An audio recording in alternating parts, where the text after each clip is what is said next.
Buenas tardes a todos y a todas. Señor encargado de negocios de la República Árabe de Egipto, Karim Abouleneim. Señores embajadores y representantes diplomáticos de embajadas extranjeras, funcionarios nacionales, representantes de universidades argentinas e institutos arqueológicos nacionales. Señoras y señores, muy buenas tardes. Sean ustedes muy bienvenidos. Gracias por vuestra participación presencial y virtual en esta significativa sesión académica.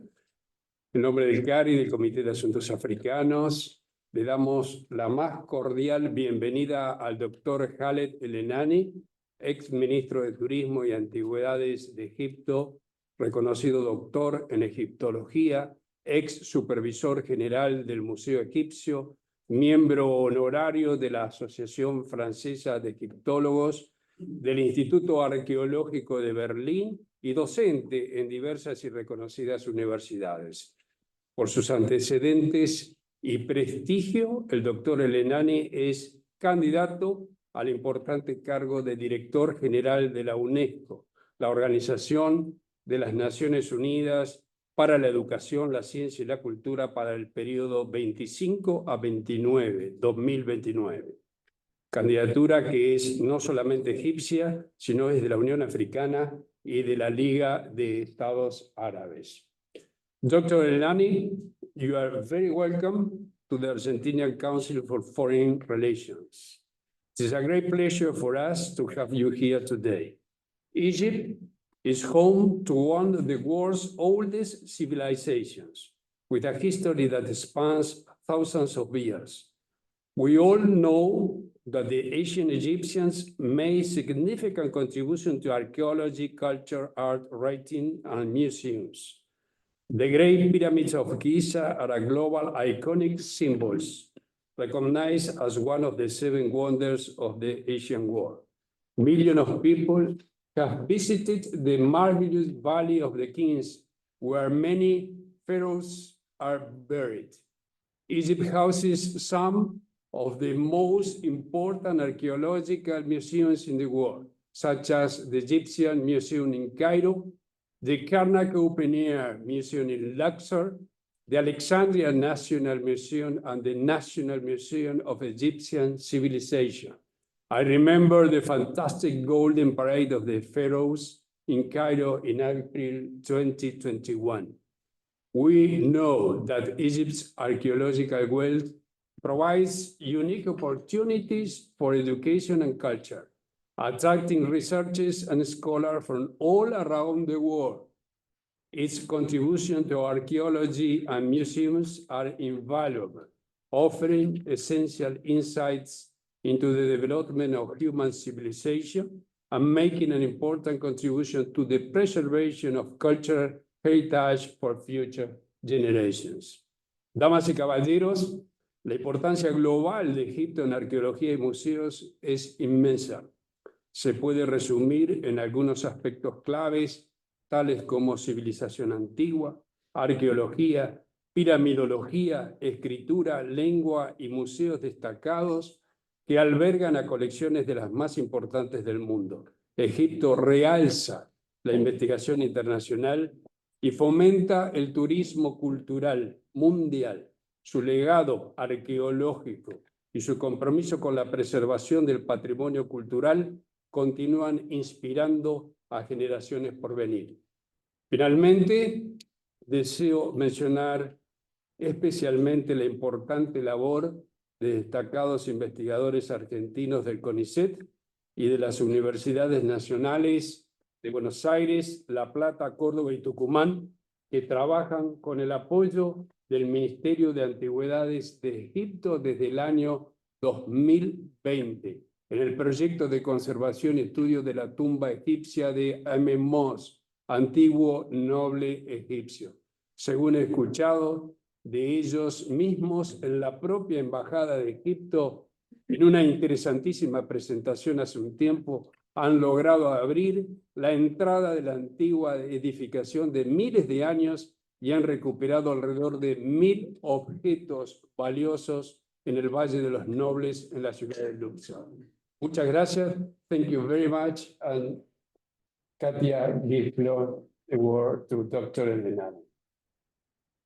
Thank you very much everyone for coming. Muchas gracias a todos por asistir al evento de hoy. Entendemos que es un viernes a la tarde, así que lo valoramos muchísimo. A continuación voy a proceder a leer el CV del doctor y luego le otorgaré la palabra. On the following, I will read the CV of the doctor and then I will give him the word. El profesor doctor Khaled El-Enani, candidato a ejecución para el cargo del director general de la Organización de Naciones Unidas para la Educación, la Ciencia y la Cultura, para el periodo de 2025 a 2029, ocupó el cargo de ministro de Turismo y Antigüedades. Ministro de Antigüedades y fue el primero en asumir los dos cargos juntos desde la separación de los ministerios en 1966. El doctor El-Enani trabajó como profesor de egiptología en el Departamento de Orientación Turística de la Facultad de Turismo y Hotelería en la Universidad de Helwan y fue condecorado por la Orden del Sol Naciente en Japón, Orden de Mérito en Polonia, Caballero de la Orden de las Artes y Letras en Francia. El doctor El-Enani es miembro honorario de la Asociación Francesa de Egiptólogos en Francia y del Instituto Arqueológico Alemán de Berlín, Alemania.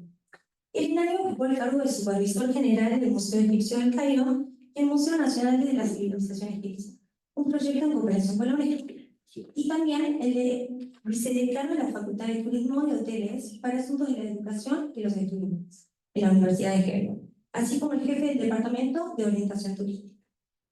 El doctor tuvo el título de profesor visitante en la Universidad Paul Valéry de Montpellier, en Francia, y es experto científico, miembro de la Junta Directiva y del Consejo Científico, investigador asociado del Instituto Francés de Arqueología Oriental del Cairo.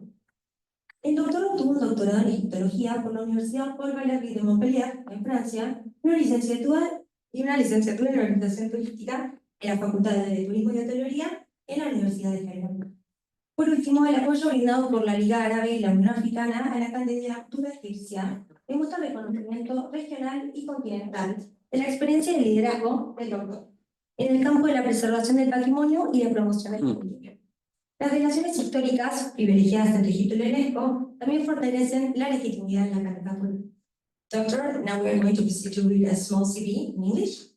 Dr. Khaled El-Enani is the professor of Egyptology at Helwan University, former Minister of Tourism and Antiquities of Egypt, former General Supervisor of the Egyptian Museum and the National Museum of Egyptian Civilization, nominated by Egypt, the League of Arab States, and the African Union for the position of Director General of the UNESCO in 2025. Doctor, you have the word. It's mine. Of course. You're right. Your Excellency, Mr. President, Your Excellencies, Ambassadors, ladies and gentlemen, dear friends of Egypt, dear Ambassador Karim, it's a great honor and pleasure to be here today in my first visit to your beautiful country. And as we were discussing, I have a rich cultural program during the weekend to visit the maximum of World Heritage sites and museums to discover the richness of your country. I'm coming from the airport to the prestigious Council of International Relations, and I'll be delighted to give a talk on Egyptian archaeology and museums. As I'm presenting now Egypt in my capacity of professor, so I'm keen to see my audience when I give a talk. So I'll be standing if you allow me.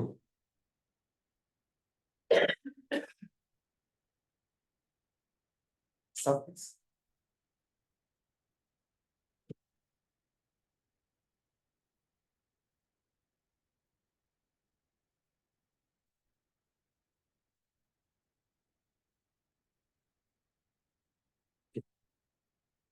These are the different, and you have the light switch off. Let's start.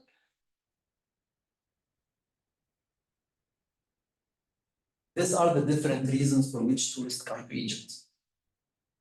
Archaeology, the Nile, the diving, the beaches, our historical and religious buildings, our theater, safari in the desert, water activity, fishing, Nile cruising, discovering the desert, shopping, yacht tourism, ecotourism, meditation, contemporary art, relaxation, the balloons in Luxor, the traditional market, and the felucca in Aswan.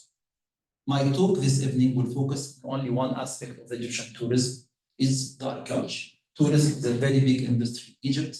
We welcome around 15 million tourists per year, and we have around 1 million families working directly and indirectly in this very important sector to the Egyptian economy and the Egyptian society.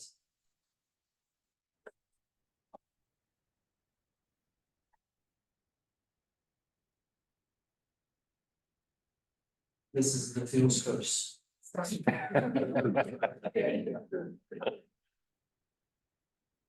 This is the history of Egypt. Our ancient history, called the Pharaonic Egypt, starts at 3000 BC. It's divided into 30 dynasties, periods of prosperity called Old Kingdom, Middle Kingdom, New Kingdom, and intermediate periods, first, second, third. Then we start the Greek-Roman era with the arrival of Alexander the Great to Egypt at 332 BC until the end of the 4th century AD. Egypt becomes a Christian country, and until the arrival of the Muslims in the middle of the 7th century. And our modern history starts at the beginning of the 19th century. This is 5,000 years of history in Egypt. Egyptology is the study of ancient Egypt. We study prehistory, Pharaonic Egypt, Greco-Roman Egypt. I was introduced as professor of Egyptology. Egyptology is a science called after the name of my country. The birth of this science was the 27th of September, 1822. So the science is 202 years old.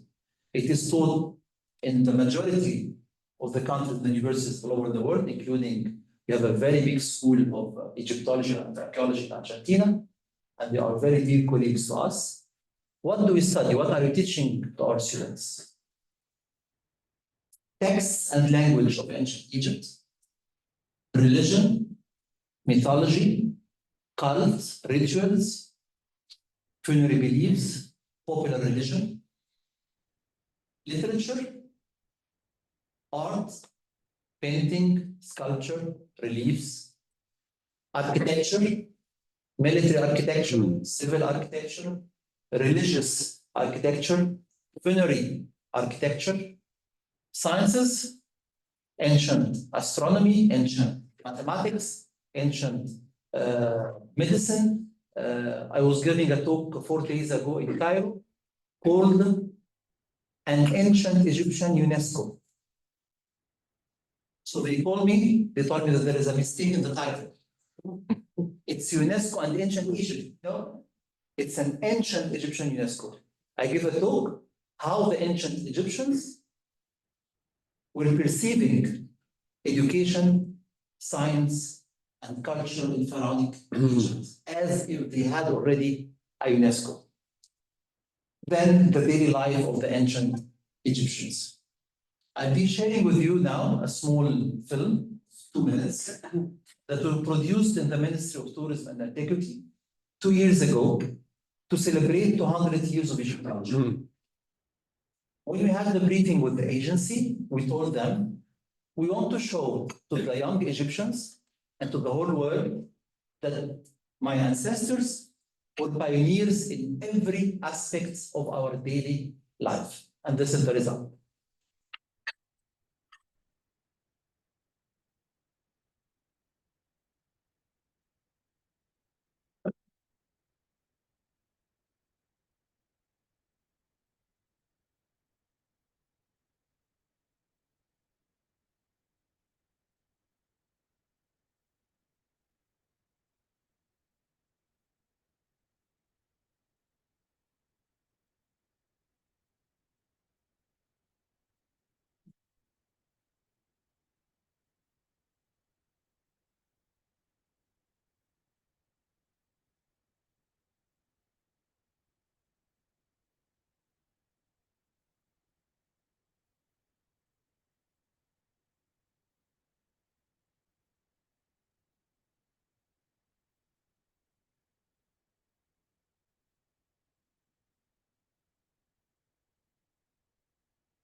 Why 200 years? Because September 27th, 1822, the French scholar Jean-François Champollion announced to the whole world that he was able to decipher the ancient Egyptian writing. The clue was the discovery of a fragment of a stone in this fort in a city called Rosetta in 1799 by the soldiers of the French expedition to Egypt. The stone is called Rosetta Stone. It contains a text dating back to March 196 BC during the Ptolemaic period. The text is written in hieroglyphic, demotic, and ancient Greek. They started, scholars, between the discovery in 1799 and the decipherment in 1822, 23 years of work to be able to decipher this text. The clue was the signs written inside the cartouche because it contained the name of the pharaoh. And the name of the pharaoh doesn't change from a language to another. My name is Khalid. I'll be Khalid in Spanish, in Arabic, English, in French. So they started, it's much more complicated, but I'm saying that this was the key how they started. So they started with the name of the king, which is repeated here. It's Ptolemy. Then with other cartouches, Cleopatra, and others, we started to have to understand how it functions.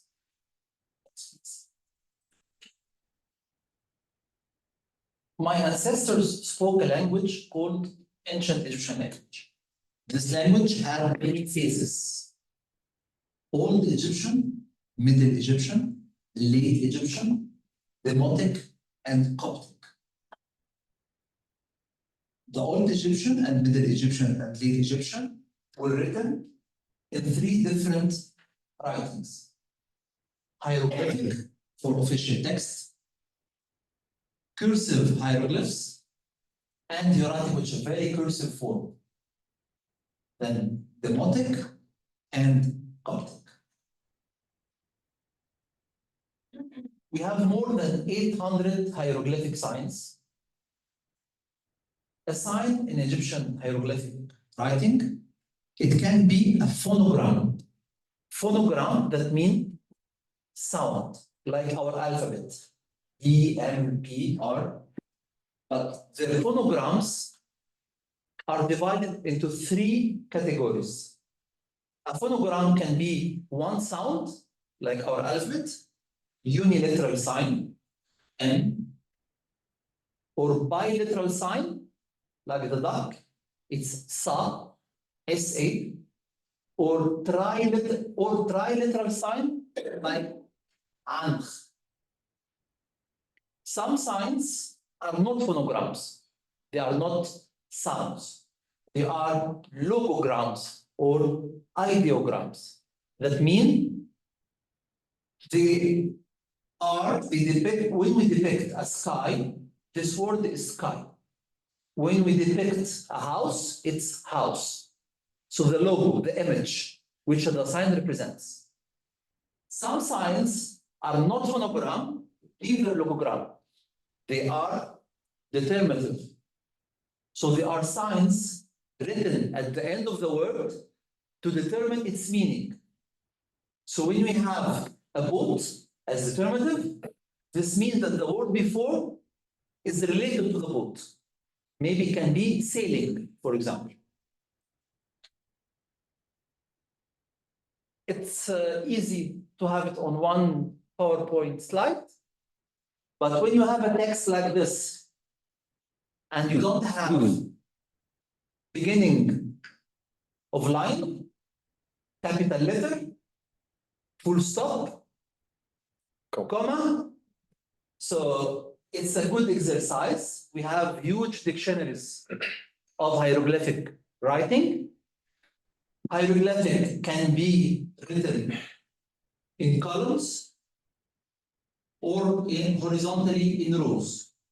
When it's in columns, it has to be read from top to bottom. Horizontally, it can be read from right to left or from left to right.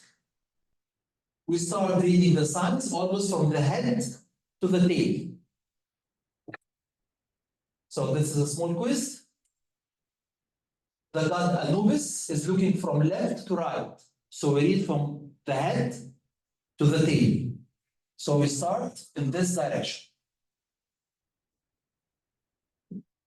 It seems it's clear. So now I know that we have some colleagues here, so I'm not now asking the Egyptologists with us. How many texts we have here? How we can read this word? How many texts? One sentence, two, three.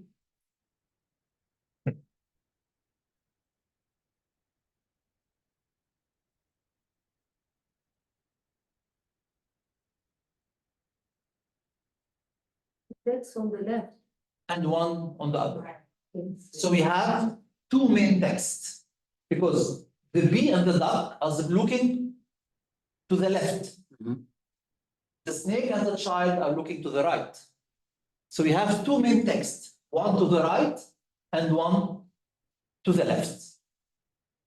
In columns, so always from top to bottom, they are looking from right to left. This is number 1, 2, 3.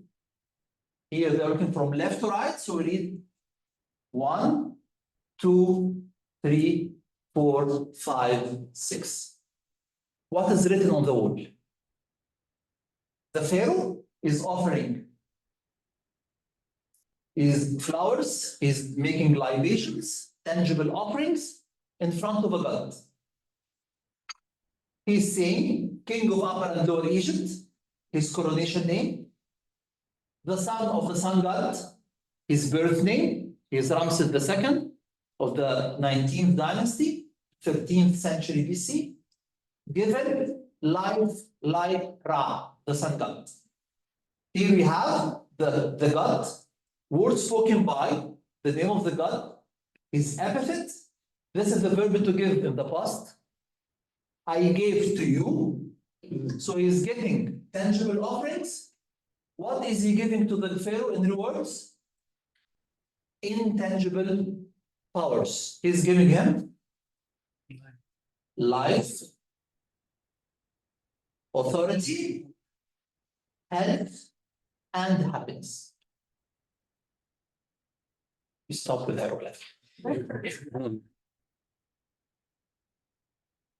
Our sources to study the chronology of ancient Egypt and Egyptology in general are, of course, monuments, what they wrote on official text, in their private life, in Ostraka, on papyri, in the tombs, in the temples. And we discovered precious information on what we call the royal lists, many royal lists indicating the chronology and the name of the pharaohs, not all of them. And the most complete list is written during the Greek period by an Egyptian priest who called Manetho, who wrote the history of Egypt. And he divided Egypt into dynasties, and he gave for every dynasty from where they come from, the number of the pharaohs, their names in Greek, and the length of reign of every pharaoh, and the length of reign of the dynasty. This is a precious document. Egypt was visited by classic writers and authors who described what they saw in Egypt. And Egypt is a holy land. My country is mentioned 700 times in the Old Testament, 30 times in the Bible, 23 times in the Quran. The end of ancient Egypt was in February 391 AD, at the end of the 4th century, when Egypt became a Christian country. So Theodosius made a decree prohibiting any rite or sacrifice or prayer inside all temple that should be closed. The last temple to close in Egypt is Phila Temple in Aswan. And the last hieroglyphic signs we have are in the gate of Hadrian in Phila Temple. And some of our temples started to be converted into churches. I love this slide. It shows the continuity and the respect of the ancestors in ancient Egypt. This is our very old monasteries in the Nile Valley. They chose the place of ancient temples to build their monasteries. Of course, because it was an exceptional quarry for the stones, and they never rejected their past. And they are reused inside the monastery, columns and the blocks with hieroglyphic inscription. The Muslims did the same. Inside Luxor temple, when it was covered with sand, they built a mosque just near the temple. In fact, it's inside the temple, but it was covered with sand.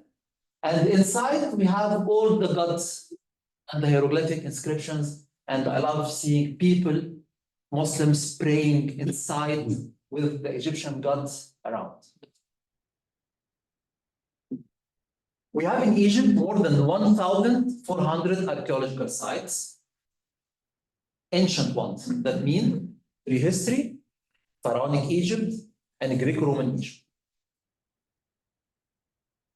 I'll be showing only 6 or 7 of them to show you the value and outstanding universal value we have in our heritage sites. It's not only because they are famous, not only because they are big and huge, not only because they are for the span of time of around 5,000 years, not only because the step pyramid of Djoser, which is more than 4,700 years old, it's the first pyramid in Egypt, and at the same time, it's the oldest remaining stone construction on Earth. The Pyramid of Cheops, it's the only remaining wonder of the ancient world. The rock-cut temple of Abu Simbel, you imagine how they cut inside the mountain for 60-meter depth to decorate it with the exceptional phenomena of the sun alignment twice a year in October and February.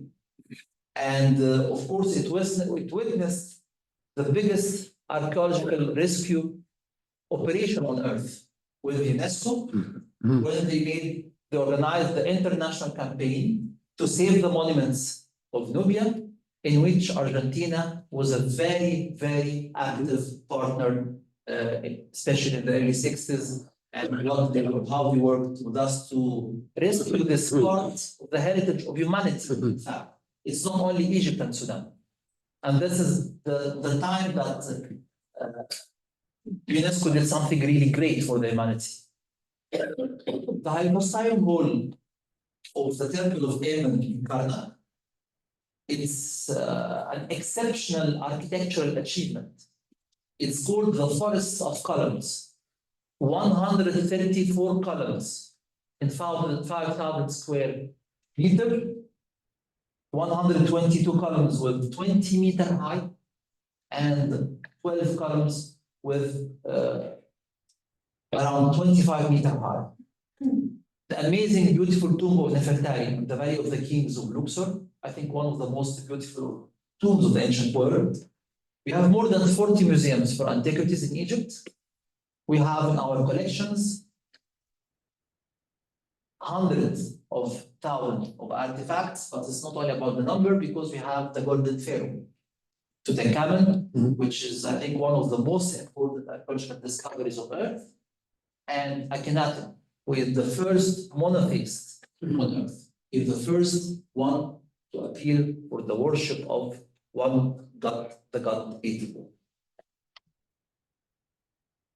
In my opinion, what makes our heritage really rich and different is its diversity, because Egypt is not only pharaonic Egypt.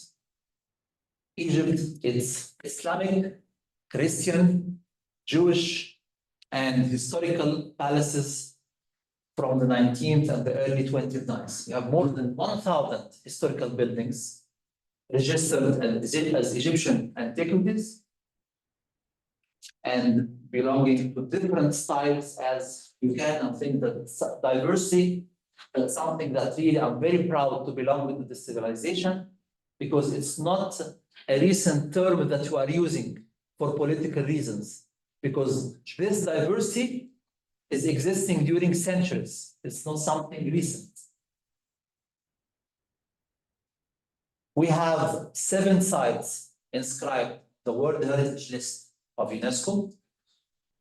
Memphis and its necropolis, including Giza and the Saqqara, of course, the historic Cairo, ancient Thebes and its necropolis, Luxor, the Nubian monuments, including Abu Simbel and Fila temples, the monastery of Abu Mina, and the area of St. Catherine, including the very famous monastery in Sinai. And we have one natural element, Wadi Ringan, the Wind Valley in Fayoum. We have 8 elements on the intangible cultural heritage list. Some of them are only Egyptian, some are collective with other countries from the area. Next.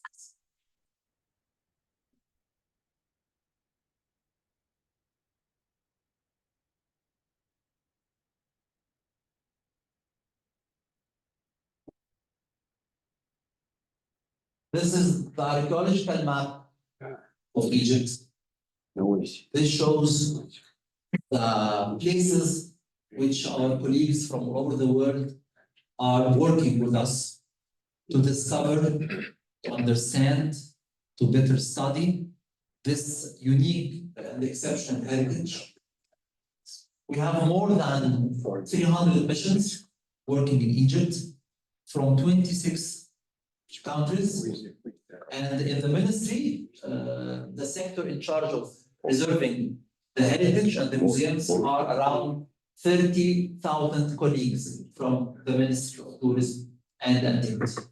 Of course, tourists, when they come to Egypt, they don't go everywhere. They go mainly in Cairo, some of them Alexandria, and Luxor and Aswan and Abu Simbel. But those who go many times to Egypt, through their excellencies who have spent good time in Egypt, they have the opportunity to go to the Oasis, to Sinai, to Nubian monuments, to Middle Egypt, to Asyut, to Sohag, to Minya, everywhere. But this, of course, cannot be done in even a couple of weeks visit. It has to be long stays or many visits.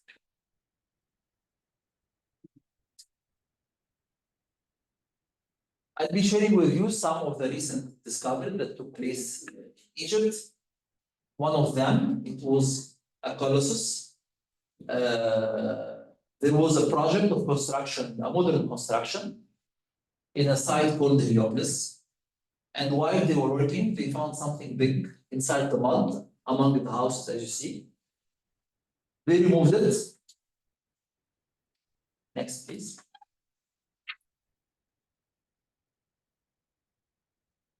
More than 1,500 fragments. And we discovered this colossus of a king from the 26th dynasty. It's one of the very few colossi that we know in Egypt during the late period after the New Kingdom. And now it moved. This is a huge puzzle that the mission, it's a German-Egyptian mission, did, and it will be displayed in the Grand Egyptian Museum. One of the most important discoveries during the last years is the tomb of Wati, who is a priest who lived in Egypt more than 4,400 years ago. In the entrance of the necropolis of Saqqara, an Egyptian mission of the ministry was working here, just below the cliff. And one day in December 2018, they found the sealed mud brick entrance of the tomb. They opened, they got inside,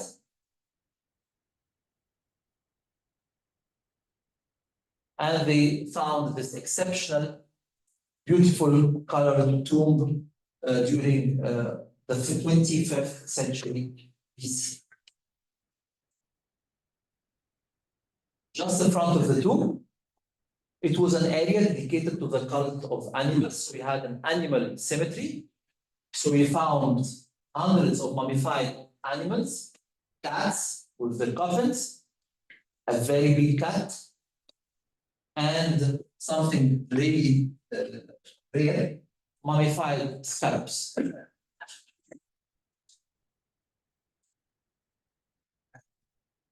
One of the most surprising discoveries was in October 2019, when the colleagues of the ministry discovered inside the mountain, not inside the tomb, layers of intact human coffins, 30 of them. And you see that the mummification and the linen wrapping survived more than 2,000 years. It was what we call a cachette. It was a cachette discovered in the west bank of Luxor in a site called the Asasif.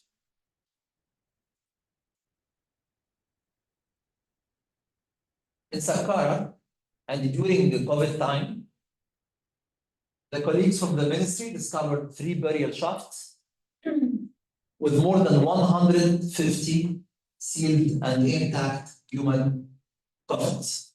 The majority of these pieces moved to the Grand Egyptian Museum. Many other discoveries everywhere, like the amazing tomb of Khuwi, Saqqara, more than 4,400 years old. Tombs in Saqqara, in Memphis, a person was building his house. We found this statue in granite of Ramses II, a sphinx in the desert. Everywhere we dig, we find monuments in Egypt. This is to show that how in the missions, the foreign mission, the joint mission, the Egyptian missions, now we have to work with scientists. It's not only about digging, finding.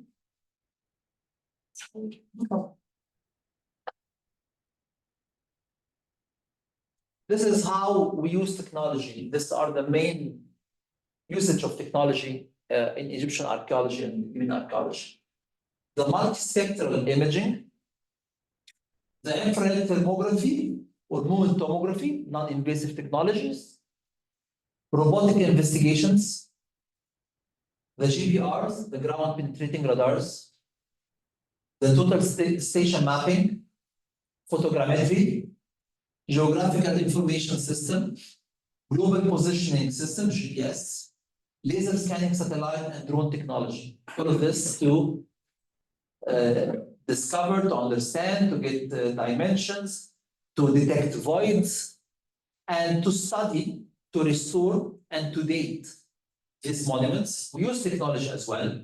In our labs now, we have units and laboratories to study the material, the anoxia units, the ancient DNA for the mummies, the CT scan for the mummies, for human remains, for animals, and the radioactive carbon dating to date the monuments, and radiometric isotope dating.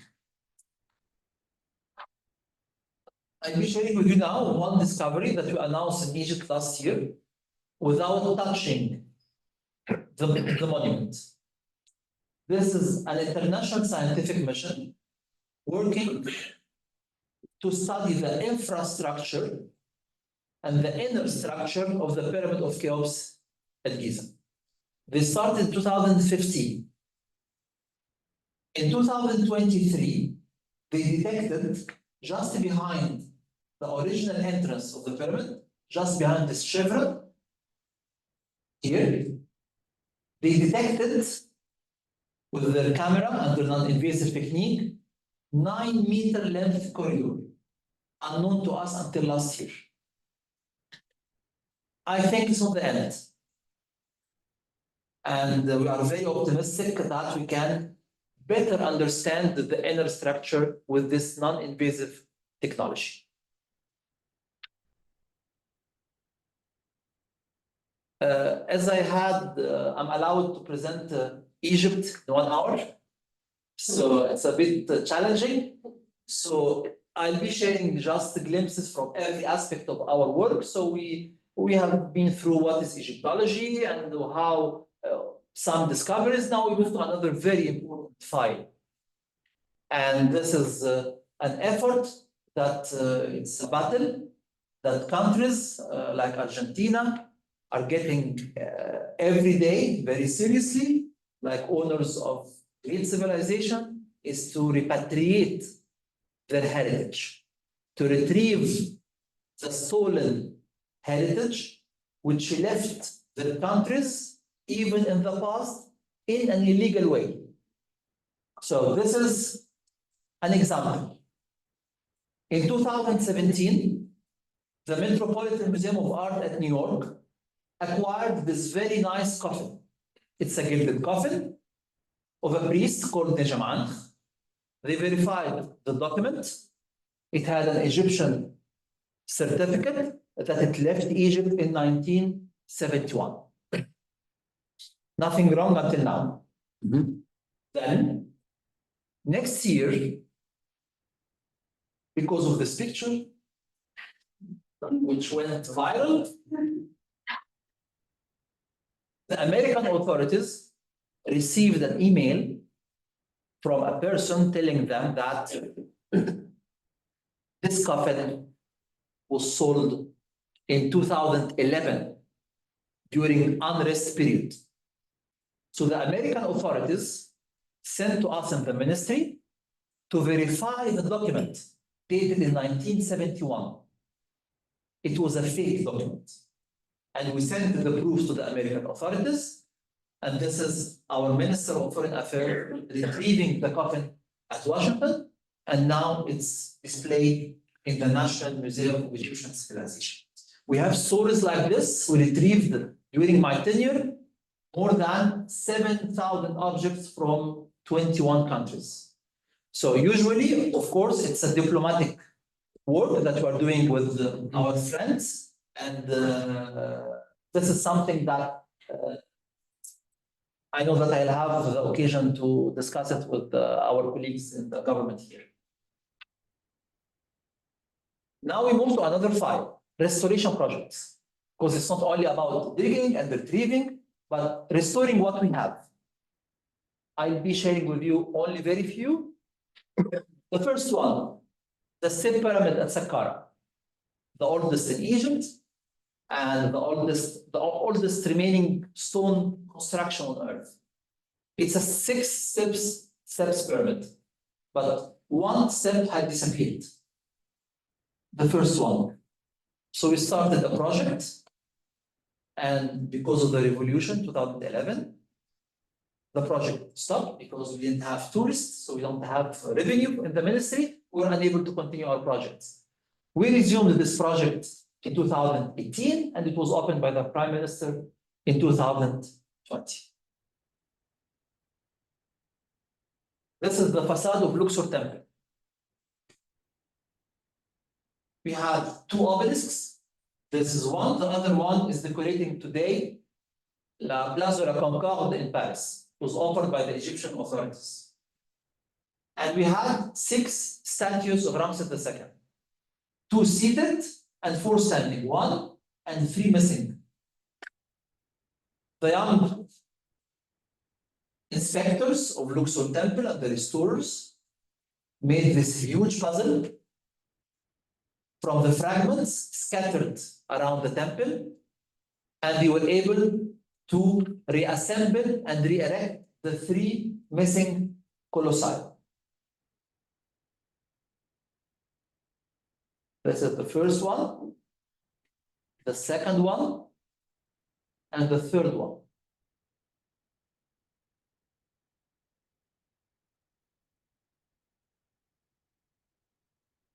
So they completed all the facade of the temple except the obelisk. The Sphinx Avenue, it's a very important archaeological project. It's a 2,700-meter length avenue connecting the 2 big temples of the east bank of Luxor, Karnak Temple and Luxor Temple. The avenue, on the 2 sides, we have more than 1,000 Sphinx statues, human-headed and ram-headed. The day we opened this restoration project, we decided to do something unusual in Egypt. We decided to revive an ancient Egyptian religious feast. This Sphinx Avenue had one function. It was an avenue for the procession of a feast called Opet. So we decided to revive the Opet festival, a religious festival, for the first time since ancient times. And to be credible, we worked on the reliefs, the harvest, the dancers, to have something very close to the reality, but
No.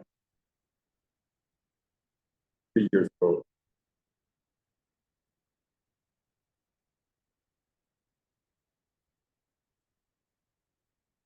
The golden parade I mentioned.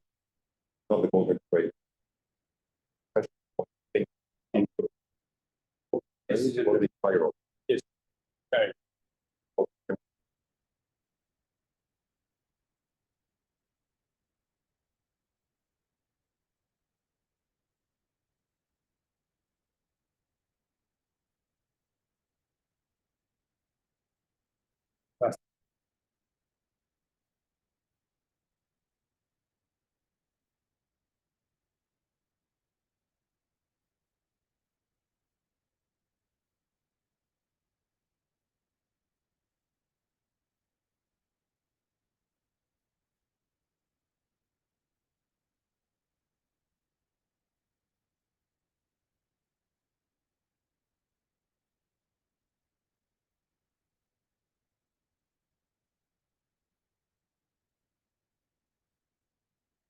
now we leave ancient Egypt, we go to some restoration projects from the other layers of the Egyptian civilization.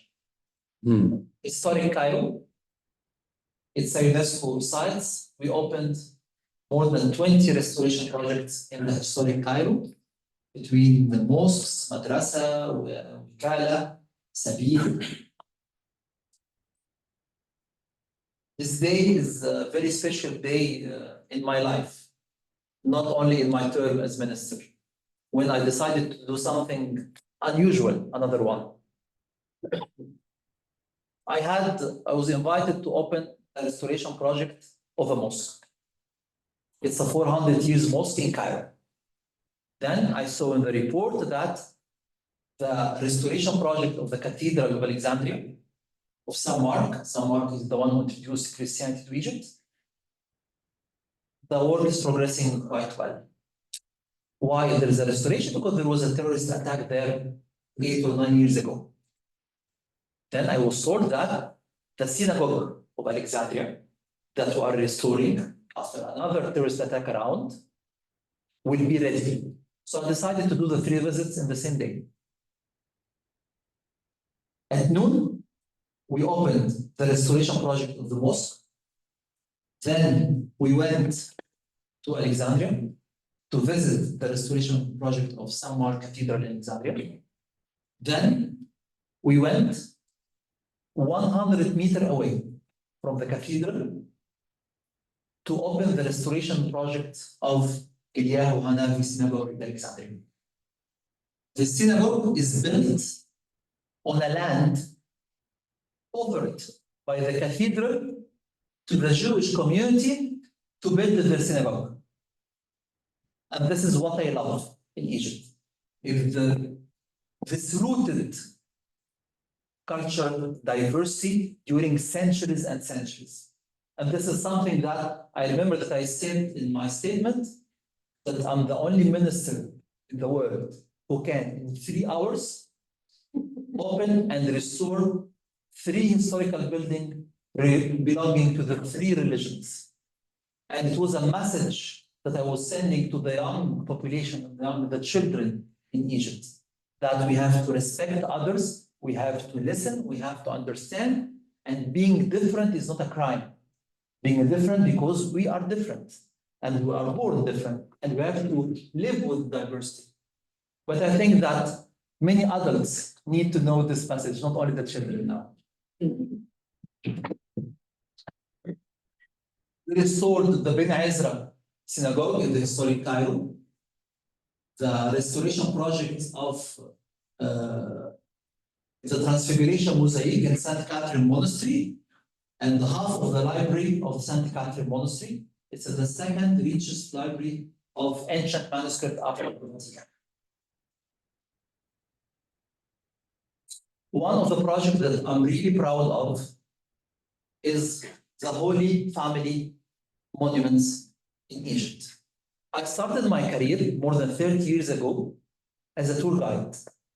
I was explaining to the tourists everywhere, Abu Simbel, historic Cairo, Alexandria, the Oasis. I loved this job because today I was the French, tomorrow with the British, then from Australia, then with Saudi. It was very rich because every week you are with another culture, and it was very rich profession that I enjoyed. It happened that many of my clients were coming to Egypt to visit Coptic monuments.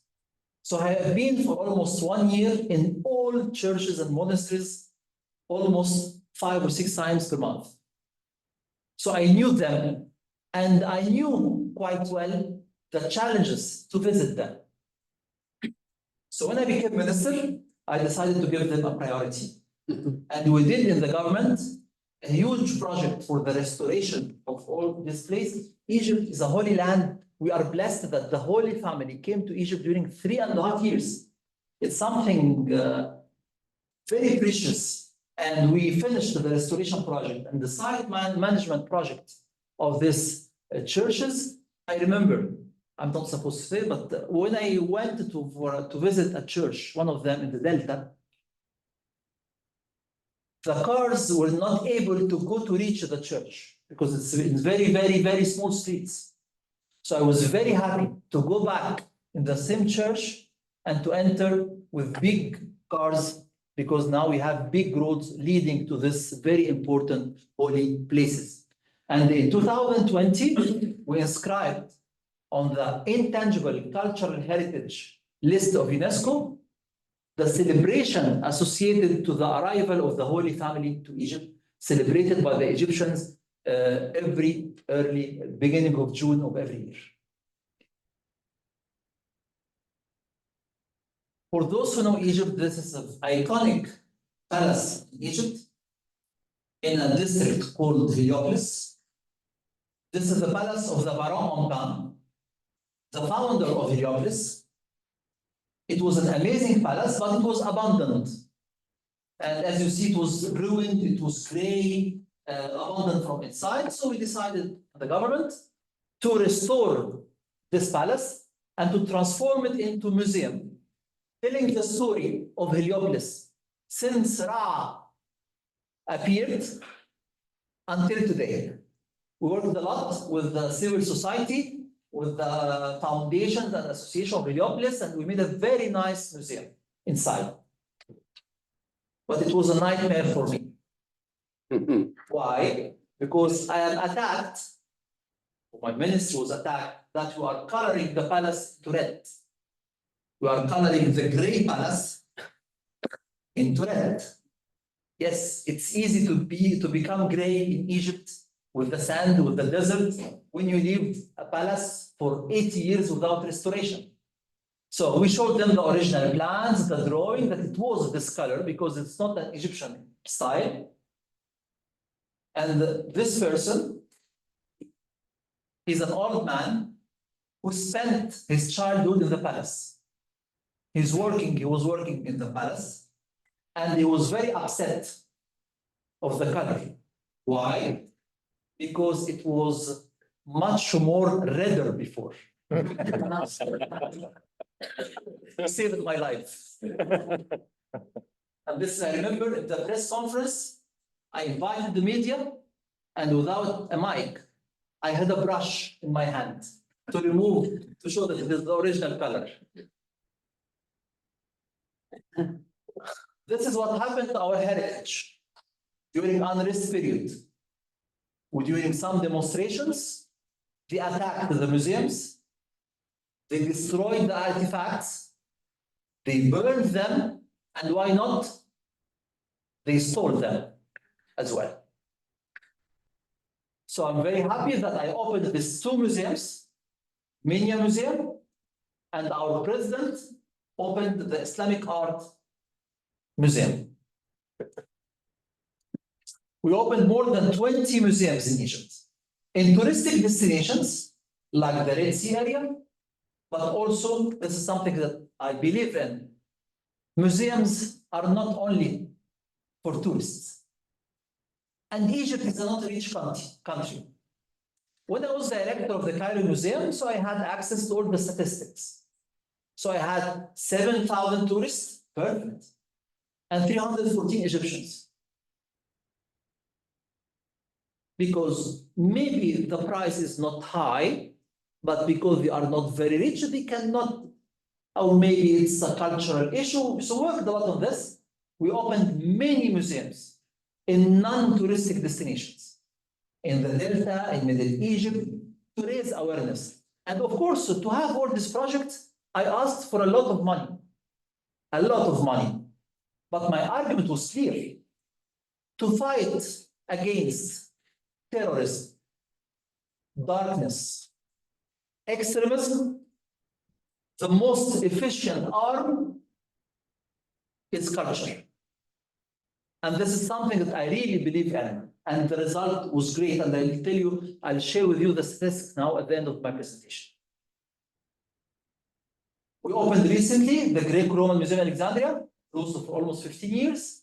And this is a museum ready for opening, but we're waiting for the opening of the new capital. Egypt is building now a new capital, a new administrative capital. The museum is ready since 2021. A very nice museum telling the story of capitals of Egypt: Memphis, Luxor, Tal al-Amarna, Alexandria, and Cairo. We have in Egypt 3 antiquities museums. This is the iconic Egyptian museum in Cairo, opened in 1902. So this museum is 122 years old. But when it was opened for a small collection of objects. It's 10,000 square meters. After the discoveries, after the repatriation, it became a huge storeroom museum. It's very big, it's more than 100,000 artifacts. And I was director of this museum in 2015. And getting inside the basement, one of the storerooms, it's endless. It's a labyrinth inside, below the museum. You have treasures and treasures, but there is no place. So Egypt decided more than 20 years ago to build 2 new big museums. The NENIC, the National Museum of Egyptian Civilization, in the historic Cairo, and the GEM, the Grand Egyptian Museum overlooking the pyramids of Giza. What is the difference between these 3 museums? Cairo Museum, it contains, and all this collection will stay in it, masterpieces like Khafra, the Scribe, Hatshepsut, Akhenaten, Nefertiti, Yuya and Tuya, Tanis treasures. All this collection will stay in it. And we are doing now 2 projects inside this museum: the revival of the Egyptian Museum and transforming the Egyptian Museum with the EU, with 5 museums from the EU. We are giving to this museum its look and feel of 1902. And this is, we are giving to the museum its original colors. But of course, once again, it was attacked. Right. This ministry is has a problem with the red color. Everything is so there's another press conference that I shared with them the plans and the drawings of Marcel Dornian, the French architect, who decides everything. This is the museum in its new way of display, more space, original colors, but with the old showcases, but maybe with new lighting. But we don't need it to have to be a sophisticated and modern, because it's a kind of nostalgia. People who go to visit this museum, I want to be in 1902. So we are not competing with the new museums. This is the National Museum of Egyptian Civilization, and I had the honor to be its director in 2014. And this was the lake, an abandoned place. This is after. It's a very nice museum. It's a cultural center with theater, cinema, the biggest storerooms of artifacts in the Middle East, very advanced labs. It's a museum telling the story of Egypt, not only the antiquity. Prehistory, one of the oldest skeletons discovered in Egypt, Pharaonic collection, Greek and Roman collections, and this is something that I'm keen in all museums to display. A Jewish artifact beside a Christian artifact, beside an Islamic artifact. This once again, something to show that diversity is rooted in Egypt since centuries and centuries. Modern history, intangible heritage, the dresses of the women everywhere, how they are dressed in Sinai, in Upper Egypt, in Nubia, in the Delta. And the main attraction of the museum is the underworld. In this underworld, you have access to see the mummy and the coffin. So we moved the mummies. Where have been the mummies before? They were in a cube, stuck in the old Egyptian museum in Cairo. You were even unable to have a tour around to admire and to respect these great pharaohs. So we decided to move the 22 mummies from the old Egyptian museum in Cairo to the new National Museum of Egyptian Civilization. I studied in a French school in Egypt, and my professors of history were very proud to tell me that how they respected the mummy of Ramses II when it went to Paris in September 1976 for treatment from fungus and bacteria, and how my ancestor, dead, was welcomed as head of state with the red carpet, with the national anthem of Egypt, and all the honors that happened in Paris to the dead pharaoh Ramses II.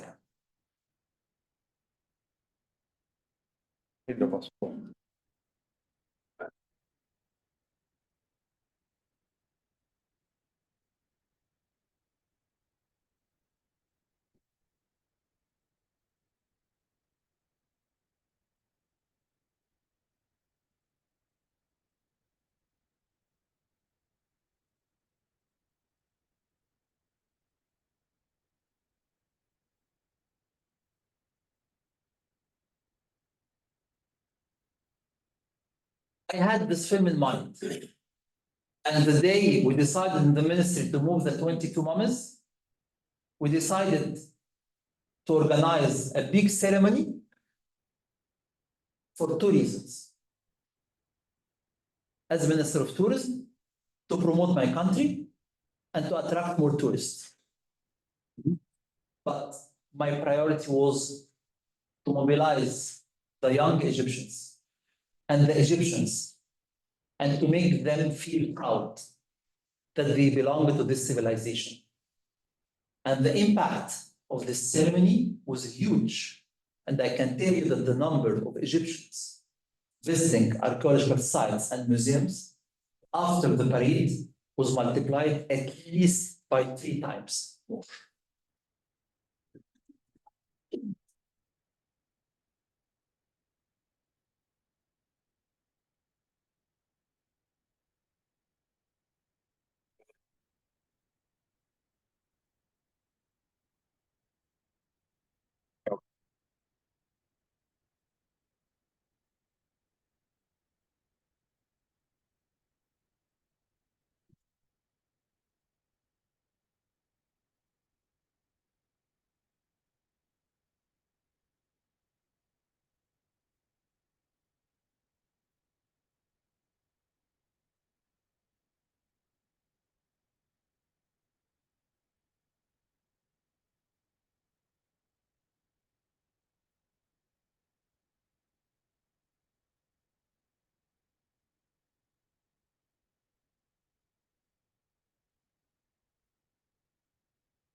Even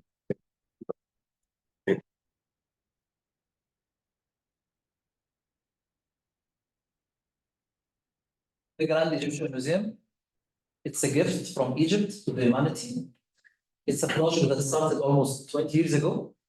And once again, because of the revolution, 2011, the project stopped. It's a huge museum of more than 490,000 square meters overlooking the pyramids of Giza. It's an $1 billion cost to the Egyptian government.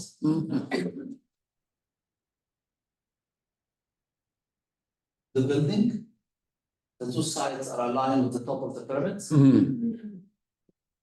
with a lot of archaeological centers, restoration labs, storerooms, a lot of conference center, cinema, children museum, and we have 6 galleries, the grand staircase, 7,000 square meters dedicated to Tutankhamun, the golden pharaoh, and 3 galleries telling the story of Egypt.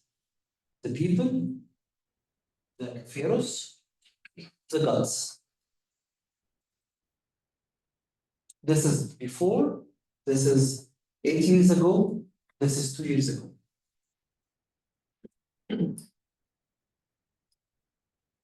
Some picture, this is the hanging obelisk outside. The Colossus of Ramses II, the grand staircase with 53 big monuments. And the most exceptional view that you can have is this panoramic view at the end of the grand staircase overlooking the pyramids of Giza. We moved around 60,000 artifacts. Moving them is very difficult technically and very expensive. It's very costly.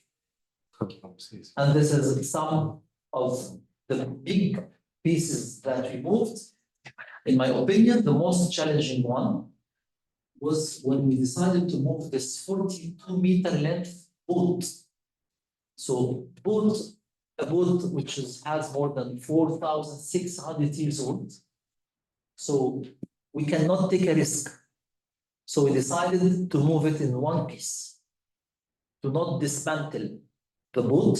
So we manufactured a vehicle to move the boat in one piece, 42-meter length. This is our storerooms.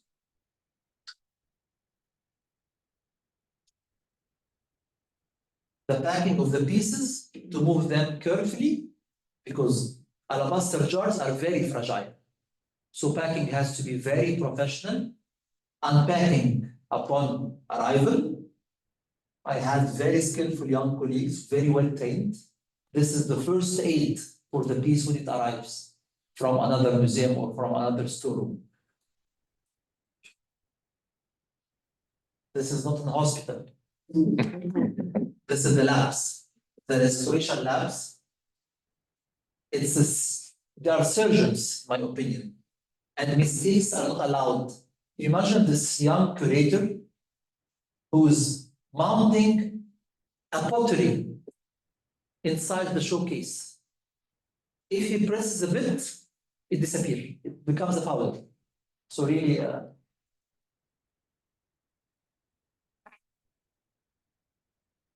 this is before their work. This is after their work.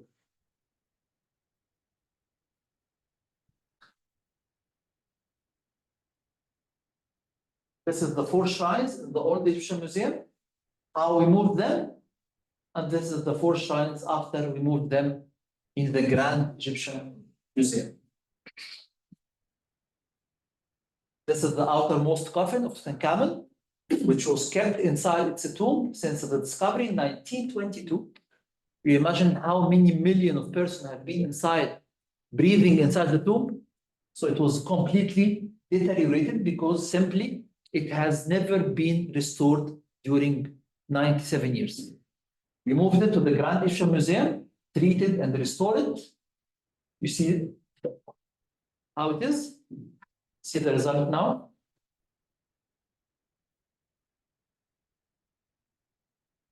So during your next visit, you'll be able to see for the first time, all together, the 3 coffins of Tutankhamun with its mosque.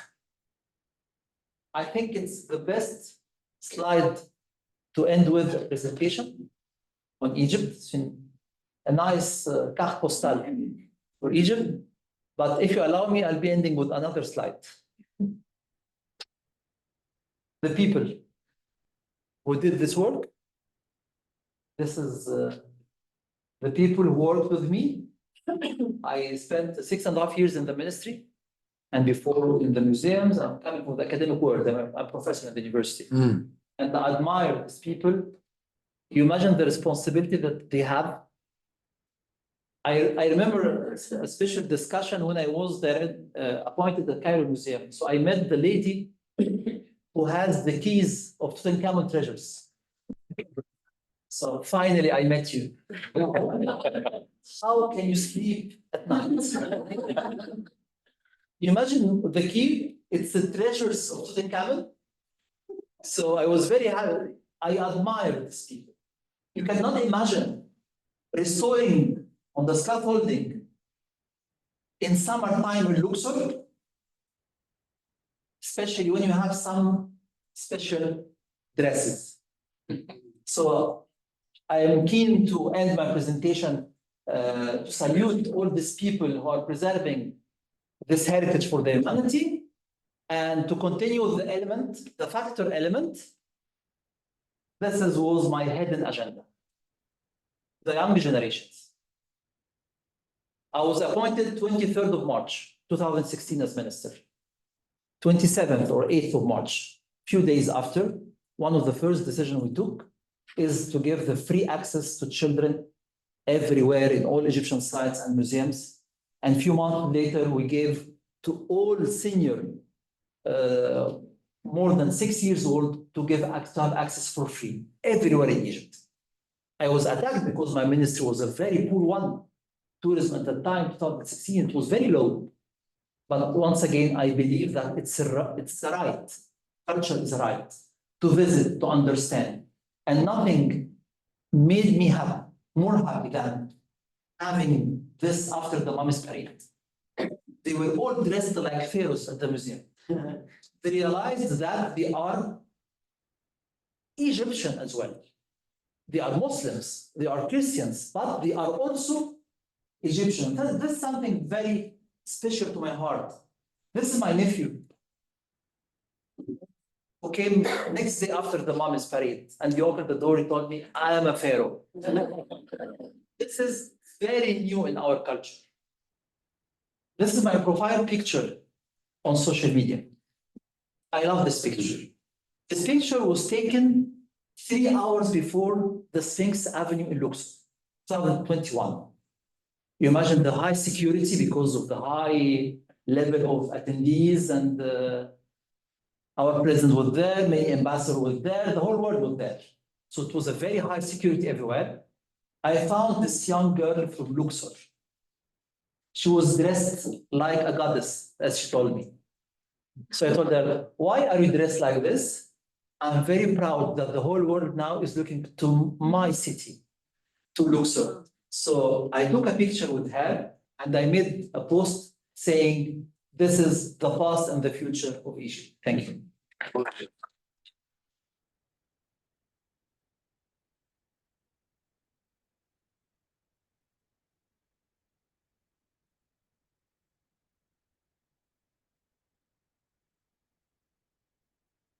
Muchas gracias, doctor, por su tan destacada presentación. Thank you very much, doctor, for your remarkable presentation. Ahora vamos a proceder a la sección de preguntas y respuestas. Ahora luego pasarle la palabra al ministro plenipotenciario Karim Abouleneim, encargado de negocios ad interim para la Embajada de la República Árabe de Egipto. Now we are going to open the questions and answers section. And then we are going to pass the word to Karim Abouleneim, Minister Plenipotentiary. He's charged the affairs ad interim of the Embassy of the Republic Arab of Egypt. Thank you very much. Start. Thank you very much for your interesting lecture, also to the Kari. I would like to say something that's something of remembrance from the past as the Nobel of Arts Empress. You know that one of the first times I came to this institution, I was still studying history at that time. Madame Christiane de Roche-Noble came to this institution to present about Nefertari. That was an photographic exhibition in the city of Buenos Aires. And it was the first opportunity I had in my life to be in contact and to read her interesting book.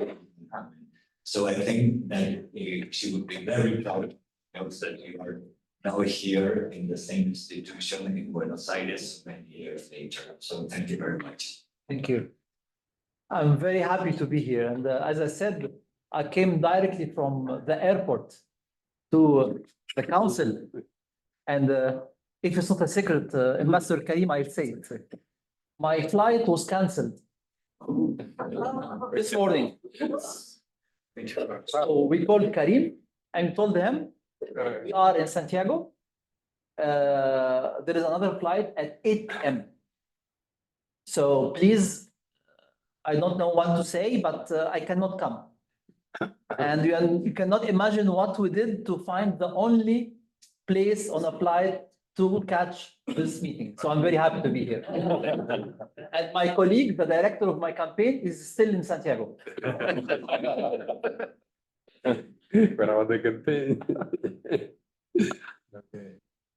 Next question. Próxima pregunta. Alba. Would you like to present yourself and stand up so the doctor can see you? Quisiera presentar. I can stand up, I see you. Hi, my name is Alejandra de las Casas. I've been there currently twice. It's wonderful lecture. I remember all your told us about the objects, precious objects that are around the world. What is the new challenge to get them back to the country, to your country? What is the new challenge? Thank you. Many of the countries who have ancient civilizations like our country. Many of the treasures left during ancient times. Pieces who left Egypt or our countries in an illegal way, we have to get into diplomatic negotiations with countries to repatriate these artifacts. This is the only way. The big challenge that I faced during my tenure, my term, without mentioning the piece itself, is some countries have their own local laws who don't help countries like ours to repatriate our artifacts. So once again, it's a problem with local laws, but with political negotiations, we were able to repatriate. And we are continuing, and we have to continue. But once again, according to the international law and the international conventions, this is very important. Because something that made me really, I remember that I amended the Egyptian law of antiquity because of one incident. Once I found an auction house selling an Egyptian artifact. Okay, this artifact is not stolen from my museums. What I asked only, the auction house is something, please share with me any document that prove that you have the right and the local, the certificate. They refused. They refused. And this is something that it's too much for me. I didn't ask to get the piece, just I want to verify the document, and they refused to share it with me. So I think that the whole world has to work together. And once again, only artifacts will left in an illegal way. Las preguntas pueden ser tanto en español como en inglés, ya que tenemos aquí a su traductor. Si alguien quiere hacer una pregunta, le traduce y su respuesta. And next time I feel learning Spanish before coming.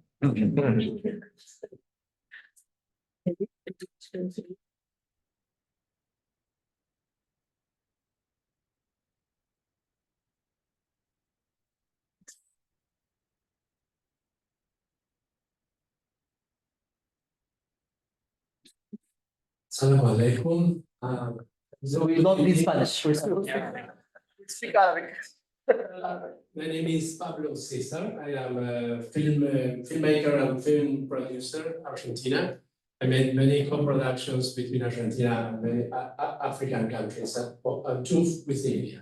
I appreciate a lot your exposition, and I love so much everything that you showed to us. I would like to know your opinion, if you have, about the legacy of the language and the symbols of the old civilization of Egypt that are in the museums. In many parts of other places in Africa, like some ethnic groups, well, in Africa there are more than 2,000, but some ethnic groups like the Dogon, that many words and symbols and cosmologies are very similar of the interpretation of the symbols of the ancient Egypt that have you can see in many studies made by researchers, like Red Scranton in the USA or Shannon Dory in Canada.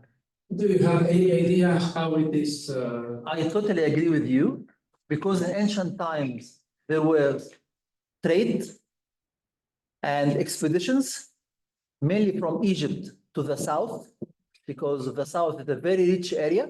So we're sending expeditions since the beginning of the ancient Egyptian. There was wedding, there were interconnections. And now I traveled more than 13 or 14 countries in Africa, and everywhere I go, I find connection and the influence of ancient Egypt, not only the language, but even practices that happening every day, and many names, many titles. And this is, of course, this is the advantage of connection between people. It exists, of course. Oh, thank you very much. Thank you.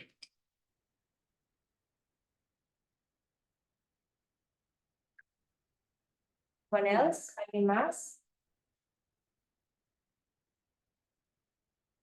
Bueno, en ese caso requeriré el micrófono.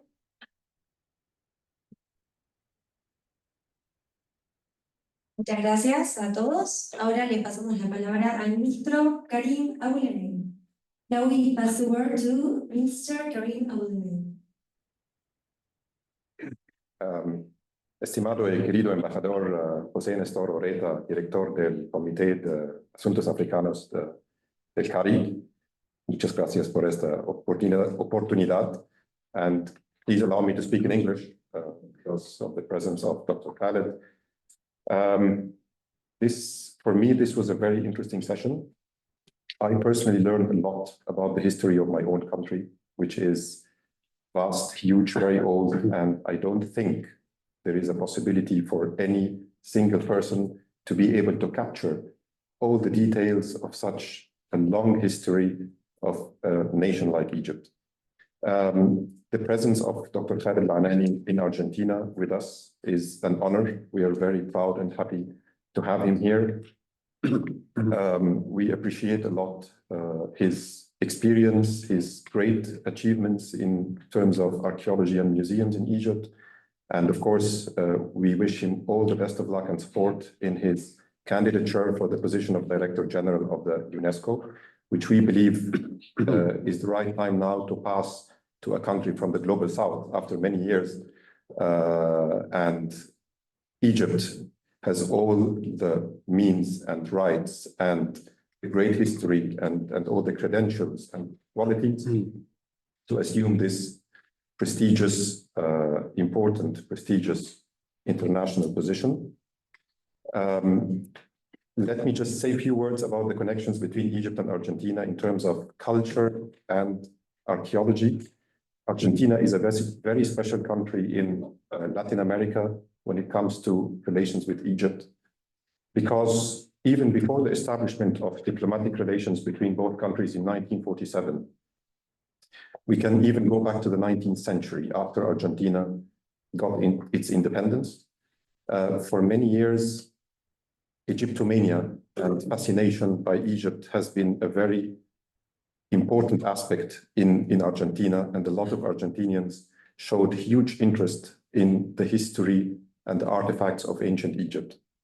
We can see that in the works of, for example, the pioneer of Egyptology in Argentina, Dr. Abraham Rosenwasser, and what he started as an academic specialization in the University of La Plata, and also now which extends to other universities. And we are very glad to have a good number of representatives of academic institutions, of universities, of museums in Argentina who are all specialized and interested in ancient Egypt, not just in Buenos Aires and La Plata, but we also have representatives from the universities of Cordoba, from Mendoza, from Tucumán, who are following us virtually online on this session.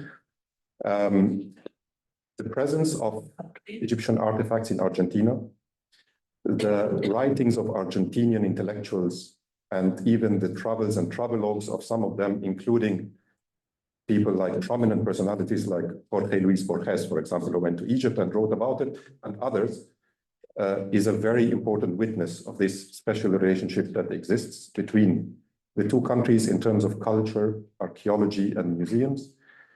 Unfortunately, Professor Khaled is only staying here for 4 days, which is for him a long time compared to other trips, but for us, we believe it's a very short time. It's a very limited time to be able to capture all the aspects of the very rich relationship that exists between our both countries in this very important and interesting aspect of our bilateral relations. But with this visit, we hope that we can revive and give a push to this cooperation, and we can work more to enlighten maybe the public, the young generation in Argentina also, about the fascination, the connections between Egypt and Argentina, and what we can do in terms of cooperation also on museums and archaeology in the future for the years to come. Thank you for everyone who is attending. Thank you for the ambassadors and for both former ambassadors of Argentina to Egypt, His Excellency Sergio Bauer and His Excellency Eduardo Varela, who are very good friends of Egypt and who have also participate, and very good friends of Dr. Khaled personally, and who have witnessed a very important part of this cooperation and are working hard still now to advance it and to push it further. And thank you again for the CARI for hosting this event. Thank you for everyone.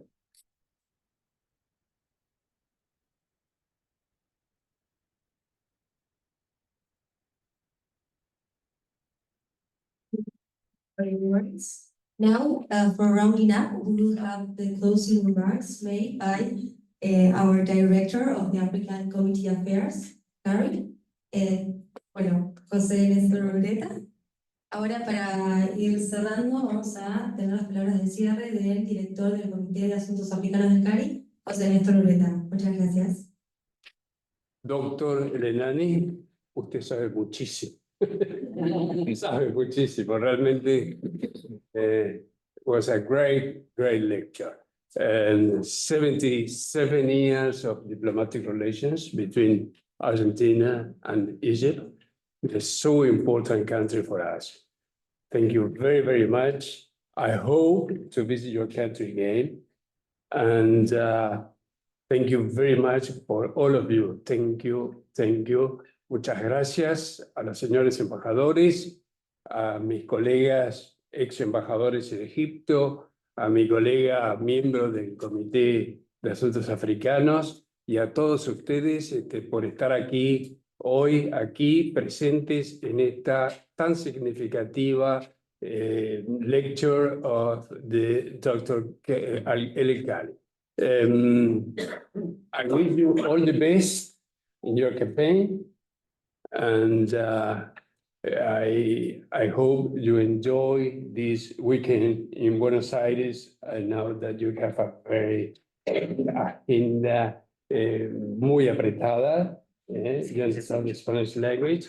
Y bueno, nuevamente, muchas gracias. Y I propongo a big applause for Dr. Elenani. Thank you.